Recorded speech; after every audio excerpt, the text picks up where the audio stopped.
আর পার্থক্যটাই। তো hi guys, এটাই হচ্ছে রায়মঙ্গল নদী। আর এই সাইডে দেখুন এই যে জাহাজগুলো যাচ্ছে আর কি, মানে এগুলো হচ্ছে বাংলাদেশের জাহাজ আর কি অ্যাকচুয়ালি। তো বাংলাদেশ থেকে এগুলো আসে মাল নিয়ে, ফের বাংলাদেশের দিকে যায় ফের রিটার্ন। তো ওটা হচ্ছে বাংলাদেশ ফরেস্ট, আর এটা হচ্ছে রায়মঙ্গল নদী। তো আর এটাই হচ্ছে আমাদের মানে বুড়ির ডাবরি ওয়াচ টাওয়ার। তো গাইস, সেখানে অ্যাকচুয়ালি বাঘের পায়ের ছাপ দেখা গেছে রিসেন্টলি, মানে গতকালকের হয়তো সম্ভাবনা হেঁটে গেছে আর কি, সম্ভব, যেটা মানে নিজের মনের মধ্যে যেটা বলছে আর কি, সবাই বলা কওয়া করেছে। বাট এখানকার মানে যে ডিপার্টমেন্টে যারা আছে গাইডরাও বলা কওয়া করছে যে এটা গতকালকের পায়ের ছাপ।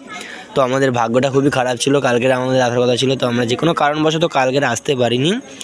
তো আজকেরই এসেছি। তো কালকের এলে নিশ্চয়ই মানে আমাদের কপালে লেখা ছিল হয়তো বাঘটা দেখা। তো